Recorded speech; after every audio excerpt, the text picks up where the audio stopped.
Tonight on First at 9, this Wednesday the 4th of September 2024. Race begins. Postal voting for the presidential election commences. 2 more days to follow, with the 11th and 12th of September being allocated as additional dates. Pre-election sitting. Arundika Fernando becomes independent in Parliament. Calls on the President and opposition leader to unite. Candidate remarks. The President vows to create an export-oriented agriculture sector. Sajid accuses the President of implementing the SJB's election promises. Anura aims to create a people-friendly political culture. Economic revitalization to be centralized around the port city, says Namal. Dalit expresses confidence in his strategic plan's ability to resolve public sector issues. Our support continues. Russia will work with any Sri Lankan president that will be elected to office on the 21st of September, assures the Russian envoy. ඔබේ විශ්වාසය දිනු සෙන්සුරයින් දැන් ළඟමැති ෆාමසියෙන් ලබාගත හැක. This is Derana First at 9, live from Studio 24 in Colombo.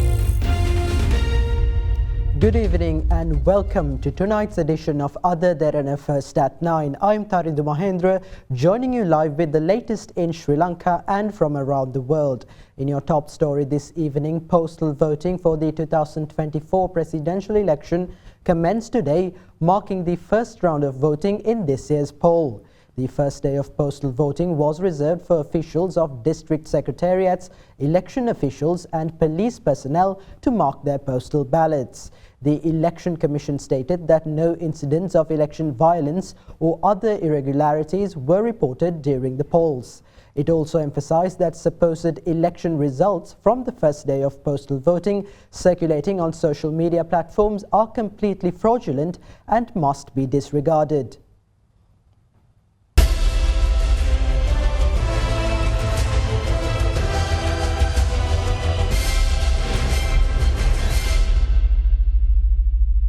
Postal voting for the 2024 presidential election commenced today. The first day of postal voting was reserved for officials of district secretariats, election officials and police personnel to mark their postal ballots. Marking of ballots commenced at 9 a.m. this morning.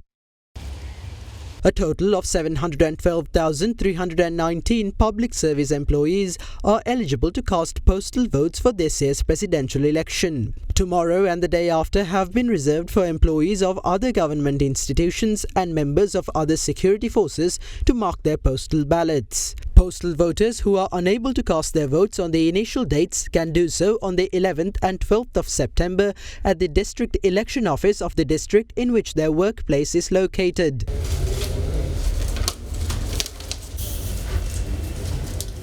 Meanwhile, election observers commented on the first day of postal voting. Pafferal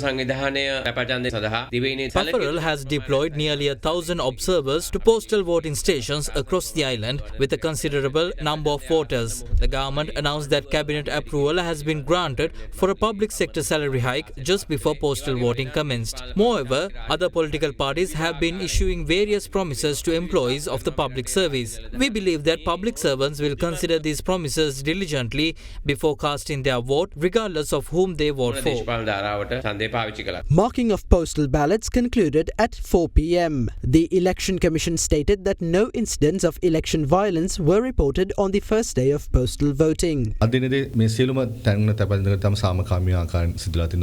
voting was peacefully conducted today at all locations. No irregularities or violence have been reported. Suppose election results are being circulated on social media platforms. We consider the publication of such fraudulent information as deliberate attempts to sabotage the fair election process. Postal votes will be counted together with all the other votes after 4 p.m. on the 21st of September following the conclusion of polling. I would like to remind the individuals who are spreading this misinformation that instead of aiding the candidate you are supporting, it will be detrimental to them. Horizon Campus 2024 Intake 2. Register now. Crunchy goodness for hunger on the go. In Parliament today, Parliamentarian of Sri Lanka Podujana Peramuna and State Minister of Urban Development and Housing Arundika Fernando announced that he will function as an independent MP in Parliament from today onwards. He said that he is ready to support any camp that will work towards the defeat of the groups led by the National People's Power, which he termed an impure alliance. Fernando urged opposition leader Sajith Premadasa and President Ranil Wickremesinghe to join together for the upcoming presidential election in a bid to prevent the country from reaching a situation that he described as a point of destruction. මම දන්නේ මේ පාර්ලිමේන්තුවේ ජනාධිපතිවරණයට ඉස්සෙල්ලා පවත්වන අවසාන දවස කියලා මම අද දවසේ හිතන්නේ. I believe this is the final parliamentary session before the presidential election. The next session will be on the 8th of October, which is following the conclusion of the presidential election. I believe that regardless of who the president is, steps will be taken to dissolve the parliament and call a parliamentary election to form a new government. I am addressing this house with a great disappointment. During this time period, I feel that the deterioration of democracy is taking place. We see that a certain group of people who destroyed the country has begun to brainwash the people. They are taking the country to deterioration by publicizing that the former leaders who ruled the country for 75 years have done nothing for development. I held a massive rally in support of incumbent President Ranil Wickremesinghe in Chilla. However, I am disappointed that the president's supporters in the UNP lack support. I do not know what is happening at the moment. What the president did for the country was satisfactory, and as a result, we thought that we could move forward with him. However, I feel that a different force is in operation to elect that impure group of people into power. If there are people who respect democracy both within and outside parliament, please try to understand how dangerous the situation is. I feel that this is a moment where all of us should unite. Victory and defeat are part and parcel in a democracy. However, following defeats, there should be no struggles that involve destruction of property and torching of houses and parliament. From here on, I will continue to function as an independent MP. I will commence discussions with the group in order to defeat this destructive force. I have never met Sajith Premadasa. However, taking this situation into account, I request both the president and the opposition leader to unite. I referred to the teams that are supporting the National People's Power as the impure alliance. මම නැවතතාවක් කියන්නේ ජාතික ජනබලවේගයත් එක්කලා එකතු වෙලා ඉන්න කණ්ඩායම. Passport ලබා දීමේ ප්‍රශ්නය. All of you know that the issue related to the issuance of passports has become a major problem. Even though 2,000 passports are supposed to be issued daily, only 900 are currently being issued. 900කට අඩු ප්‍රමාණයක්. e-passport නොවන passport ප්‍රමාණවත් සංචිතයක් නොතිබීම නිසා තමයි අද මේ ප්‍රශ්නේ මතුවලා තියෙන්නේ. The situation has been created due to the lack of sufficient reserves of e-passports. We are disappointed about that. The Immigration and Immigration Department should possess a proper census in this regard. When a transformation is taking place, additional preparations are necessary in order to tackle delays. However, that has not taken place. Until the process of issuing e-passports is formalized, steps have been taken to print at least 750,000 normal passports. The company in charge of printing passports has been informed to print sufficient normal passports within a month. ඒ සාමාන්‍ය ගමන් බලපත්‍ර ප්‍රමාණවත් ආකාරයෙන් ලබා දීමට දැනට ඒ සමාගමට දැනුම් දීලා තියෙනවා. ඇත්තම කතා කරනවා නම් මාසෙකින් ඕක විසඳන්නට බැරි ප්‍රශ්නයක්. මං වගකීමෙන් ඔබතුමාට කියන්නේ ඔබතුමාත් ඒක දන්නවා. ගෑස් පෝලිං, පෙට්‍රල් පෝලිං නැති කරපු ආණ්ඩුවකට මේ පෝලිං නැති කරන එක ප්‍රශ්නයක් නෙවෙයි. එදා ඒ පෝලිං නැති කරන්න කවුරුත් කතා කළේ නැහැ. ඒක කළේ අපි.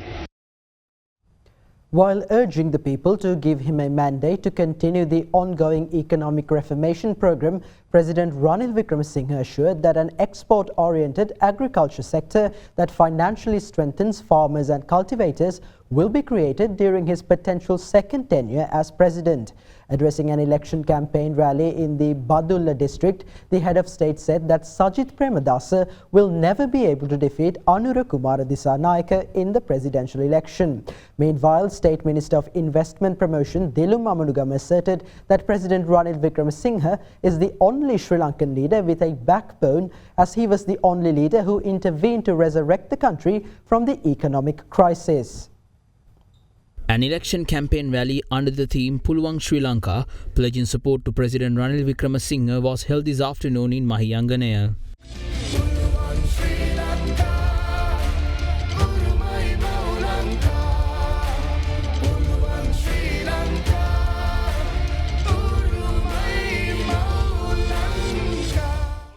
විරුද්ධවාදීන් හැටියට ඉස්සර අපි හැම වේදිකාවෙම කතා කරුවේ As your rivals back then, we always used to claim that Ranil Wickremesinghe is a leader without a backbone. I know you will not be offended by this remark. However, there was one day where we realized who the true leader with a backbone was. Our leader got lost in the seas.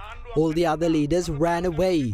There was no government to run a country. There was no opposition to take the responsibility of the country. Against a backdrop where there was no person to take the responsibility of Sri Lanka, it was only Ranil Wickremesinghe who had the backbone to accept the responsibility of the nation. අපි ඒ කියපු කතා වලට දැන් ditta ධම්ම වේදනීය කර්මේ ඵල දීලා අපිට ඒකෙම දැන් අනිත් පැත්ත කියන්න සිද්ධ. අද රාජ්‍ය සේවකයන් ඡන්දේ දාන්න පටන් ගත්තා. State sector employees began to cast their vote. All the news that I received was good. I thank those who voted for me. We have to ensure that the ongoing program continues. We have to create a new economy. We can create an export agriculture sector in Sri Lanka. It is the Sri Lankan farmers who will be rich via the export of rice, vegetables and fruits. All of you should cultivate the crops and we will facilitate securing buyers for them. We commence this program in order to create that conducive environment. Sajith Premadasa will never be able to defeat Anura Kumara Dissanayake.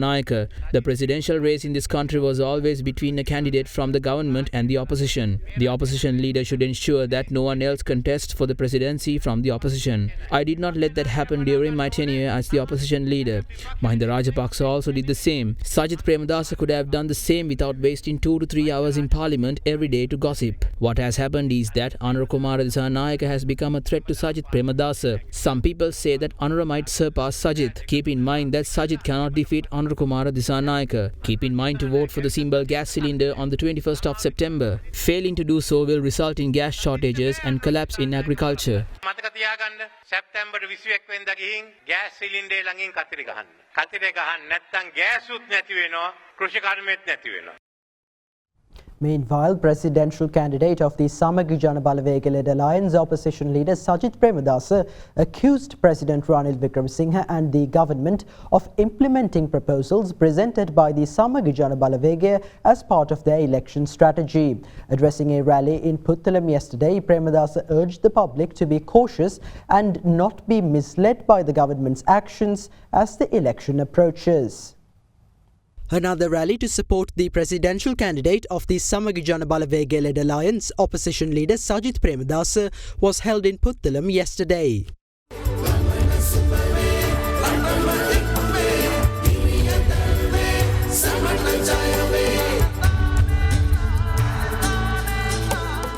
ගෙසරේ Gotabaya Rajapaksa මැතිතුමා කිව්වා මම මේ රටේ ජනාධිපති වුණේ සිංහල බෞද්ධ ඡන්ද වලින් කියලා. ලංකා ඉතිහාසයේ ප්‍රථම වතාවට සිංහල දමිළ මුස්ලිම් සියලුම ජාතීන් නියෝජනය කරන ශ්‍රී ලාංකේය ජනාධිපති කෙනෙක් අපි ඉදිරියේදී පත් කරගමු. කෘෂි කර්මාන්තයේ සුහුරු ගොවියා නිර්මාණය කරන වැඩපිළිවෙලක් ක්‍රියාත්මක කරන්න.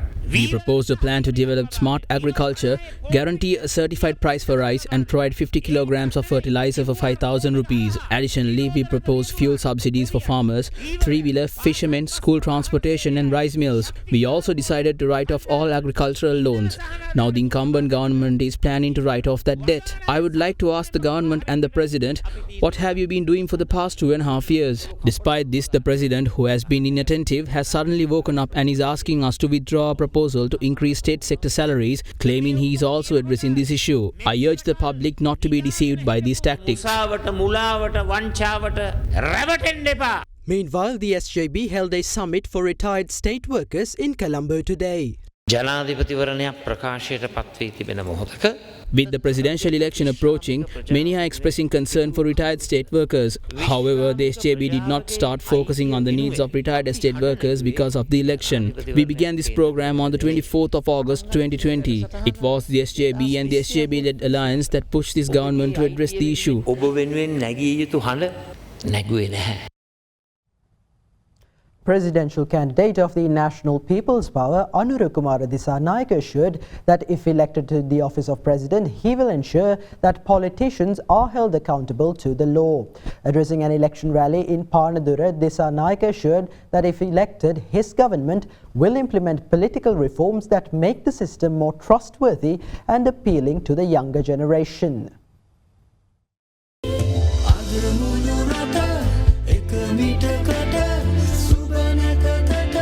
Another election rally pledging support to the leader and presidential candidate of the National People's Power, Anur Kumara Disanayaka, was held in Panadura last evening. Sajith ප්‍රේමදාසට කියන්න කැමති තමන්ගේ ගෝල බාලයෝ දාලා අපිට අභූත චෝදනා ගන්න එන්න එපා. I would like to advise Sajith Premadasa to refrain from levelling accusations against us through the members of his party. The individuals accusing us are the same ones who have been implicated in trying to unearth treasure from the Yala National Reserve, which is a charge they have yet to refute. It is concerning that those who are themselves accused are now levelling accusations against us. එහෙම චෝදනා ලැබුව අය තමයි අද අපිට ඇඟිලි දික් කරන්නේ. ක්‍රමානුකූලව මේ දේශපාලනයේ තියෙන අප්‍රසන්නභාවය නැති කරන්න. We need to gradually reduce the unpleasantness in politics that has led to widespread public distrust and aversion towards politicians. To address this, we should implement political reforms that make the system more trustworthy and appealing to younger generations. We must set an example by demonstrating that politics is a service rendered to the people rather than a means to provide privileges to a select few. Currently, politicians often interfere with the law. As the NPP government, we will ensure that all politicians are held accountable to the law without exceptions. If politicians are held to the same legal standards, individuals like Rohit Abe Gunawardena will not be able to secure a parliamentary seat. We will establish a system that operates under strict legal oversight. මොකද මේ හැමදේනම නීතියට යටත් නම් බොහෝ දුරට රෝහිත අබේ ගුණවර්ධන පාර්ලිමේන්තුවේ ඉන්න විදියක් නෑ. තේරුණානේ? ඒ නිසා නීතියට යටත් වෙන තත්ත්වයක් අපේ රටේ ඇති කරන්න. Star dishwasher දැලි තෙල් ඉඳුල් පහසුවෙන් සේදේ. Star dishwasher magic tub එක. Crunchy goodness for hunger on the go. චන්දරුසුනේ කාගෙන් බලා අපේ සිංහ TV සඳහා සුපිරි deal.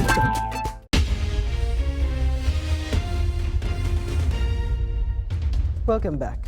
Presidential candidate of the Sri Lanka Podu Jana Peramuna, Namal Rajapaksa, vowed to implement an economic transformation program with the Colombo port city at its centre if elected to the office of president. Addressing a gathering in Dehiwala, Rajapaksa also pledged to strengthen Sri Lanka's energy sector under his governance. The Sri Lanka Podjana Peremuna's Dehiwala electorate meeting pledging support to the party's presidential candidate Namal Rajapaksa was held last evening.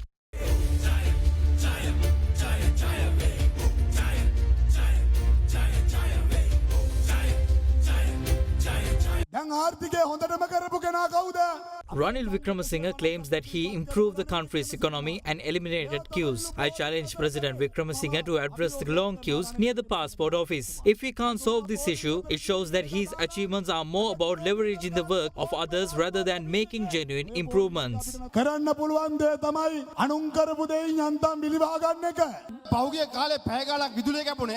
A few years ago, power interruptions lasted for hours because the government of good governance failed to add even 1 megawatt to the national grid between 2015 and 2020. The Gotabaya Rajapaksa administration had to address these issues. However, I assure you that under our government, we will enact laws to safeguard the energy sector and ensure no politician can neglect it. As a representative of the youth, we will create a system that drives economic transformation with the Colombo port city at its center. To advance our country and make it a developed nation, vote for the SLPP on the 21st.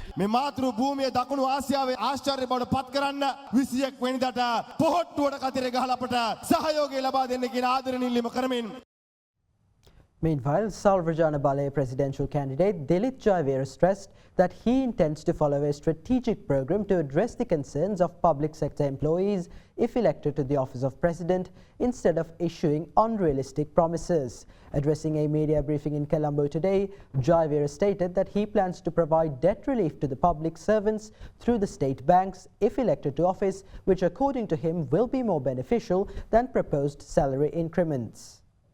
Postal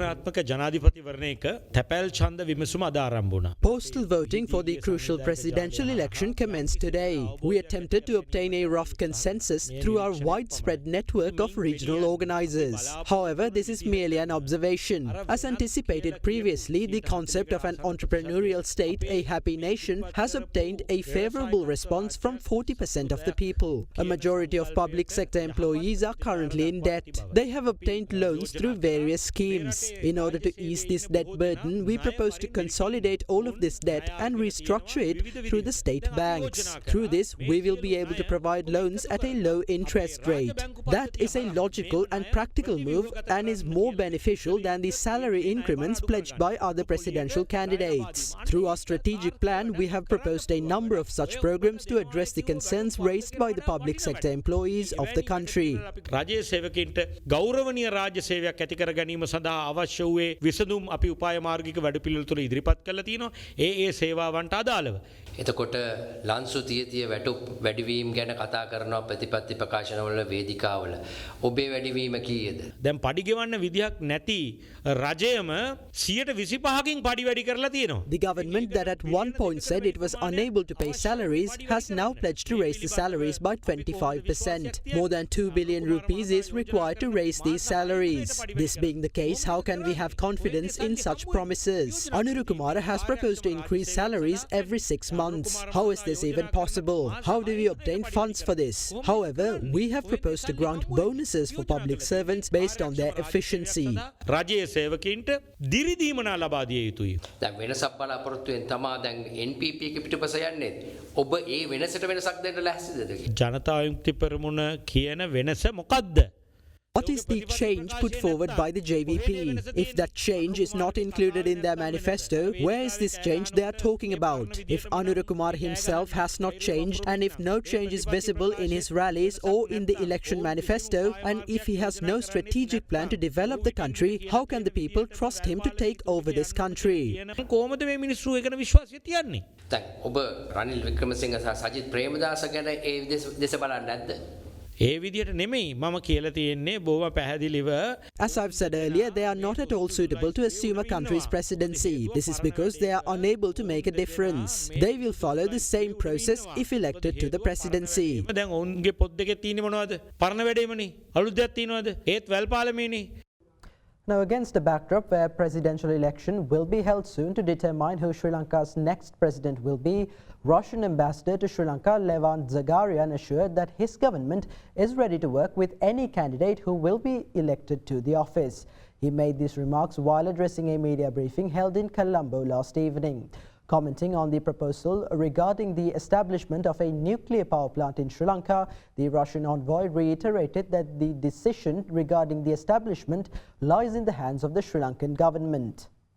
Of course, this special military operation and its consequences have just resulted in many problems. And some of them are energetic problems, food crisis, and now Western countries try to blame Russia for food crisis, food shortages. They are lying, because the reason is their policy, their destructive policy. And just only one example. We would like to deliver potash fertilizer to Sri Lanka 2 years ago, but it was blocked in Latvia. Latvia is one of the closest allies of USA. Sorry, not ally, a puppet, small puppet, like other countries. And they blocked it. And we told them, okay, we understand sanctions, but it's for humanitarian reasons, for the people of Sri Lanka. And just to ask your government also to interfere, and hopefully this potash will come to the island maybe very soon. That's why I would like to say that all problems, responsibility lays on the Western countries, their neo-colonial policy.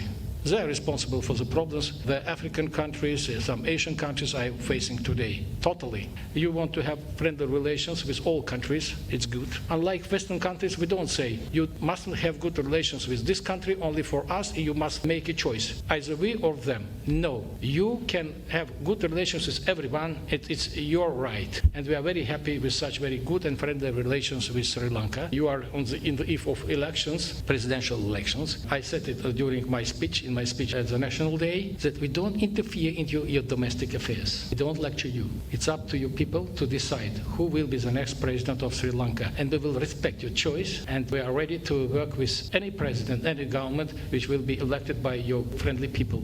What is about Sri Lanka, and you're proposing this nuclear power plants, and what's the status of that project now? As to the MPP, we have raised it several times. Now I keep silence about it. Do you know why? the ball is on your court. Not your, but the court of your government. Because our, let's say, colleagues from both sides have video conference, exchange of views, and they have presented of our ideas, proposals, what is necessary to do from your side to go forward. And for me, as ambassador, the main task was to pave the way for our specialists to come to Sri Lanka to start negotiations. So please, I would like to address you to your authorities.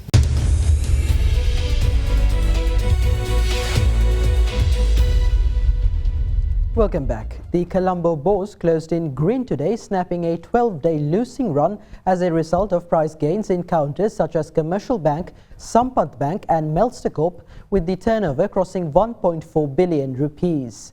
The CSE All-Share Index settled 1.54% higher at 10,837.10 points, while the S&P Sri Lanka 20 also gained 1.84% to close at 3,045.39 points. Trading volume on the index fell to 43.6 million shares from 47.1 million in the previous session. The banking sector was the top contributor to the market turnover, while the capital goods sector came in second.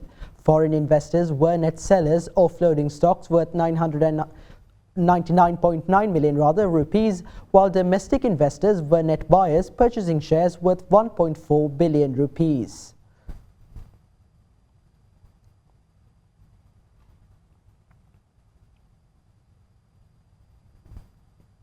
And up next, we have Minal Vikramage from Capital Alliance with some thoughts on the current status of the economy in our next segment, Economic Outlook.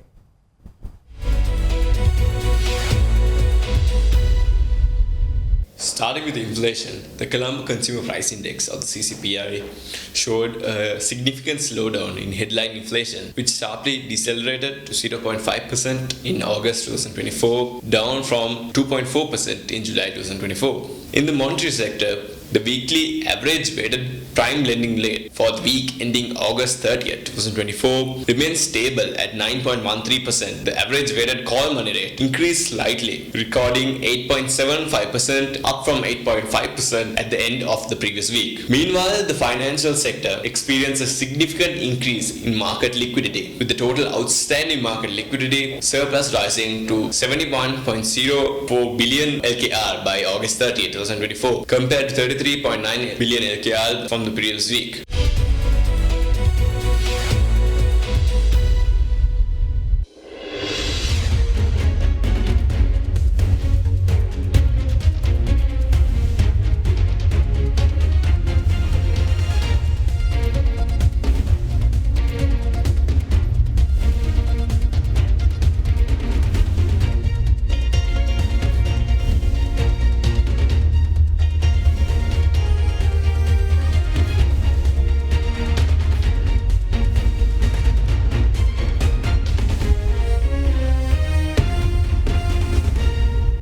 And with that, we wrap up tonight's news. Thank you for joining and have a good night.